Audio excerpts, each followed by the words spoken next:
দেখুন, প্রতিদিন সাধারণ মানুষ যে ফাস্ট ফুড খাচ্ছে, রাস্তার ধারে বিভিন্ন ধরনের ফাস্ট ফুড বিক্রি হয়, তার মধ্যে অন্যতম ফুচকা, পানিপুরি।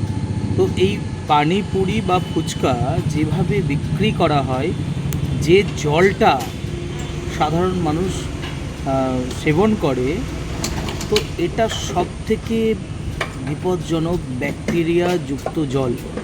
আমি বেশ কিছুদিন ধরেই ভাবছিলাম এই নোংরা জলগুলো খেলে মানুষের কী ধরনের ক্ষতি হতে পারে। তো খানাকুলের বেশ কিছু জায়গায় খানাকুল স্বাস্থ্যকেন্দ্র থেকে বিএমএইচ সাহেবকে নিয়ে ওই জায়গাগুলো ভিজিট করা হয়েছিল বা কিছু নমুনা সংগ্রহ করা হয়েছিল জলের।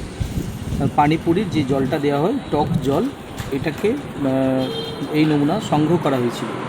সেখান থেকে যে রিপোর্ট এসেছে, চোখ কপালে উঠে যাওয়ার মতন অবস্থা।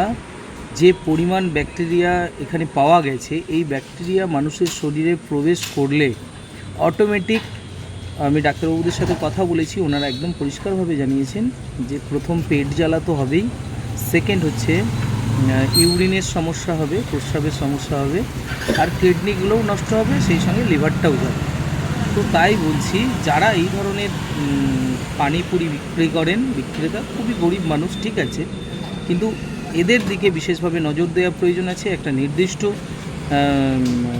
পয়েন্ট, কি করতে পারবে না পারবে, কোন জল মানুষকে দিতে পারবে, এগুলো যেন একটা নির্দিষ্ট নির্দেশিকা স্বাস্থ্য দপ্তর থেকে দেওয়া হোক, যাতে করে মানুষের শরীর ভালো থাকে, সুস্থ থাকেন মানুষ। কারণ যা অবস্থা আছে, এই অবস্থা চলতে থাকলে মানুষের শরীরে কিন্তু বিষ প্রতিদিন ঢুকছে।